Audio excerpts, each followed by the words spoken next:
Qadın Bakıda uşaq arabası ilə qaçaraq yolu keçməyə çalışır. Sürətlə gələn maşın ona yaxınlaşır və görüntülər sarsıdıcı olduğu üçün burada saxlayaq. Hadisə Bakının Xətai rayonunda 8 noyabr prospektində baş verib. Daxili İşlər Nazirliyi videonu yayıb və piyadaları diqqətli olmağa, piyada keçidlərindən istifadəyə çağırıb.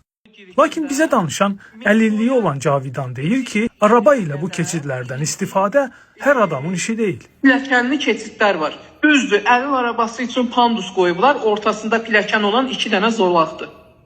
Onu da nəinki mən tək başına düşüb çıxa bilmərəm, araba həmin dəqiqə aşar. İnanın 3-4 nəfər insan lazımdır ki, o pandusla mənim arabamı tutsun, yavaş-yavaş düşürsün və ya çıxartsın. Daxili İşlər Nazirliyi piyada qəzaları ilə bağlı bir neçə başqa görüntülər də paylaşıb. Qurum həm piyadalara, həm də sürücülərə üz tutub ki, belə qəzalar bir çox hallarda ölümlə nəticələnir.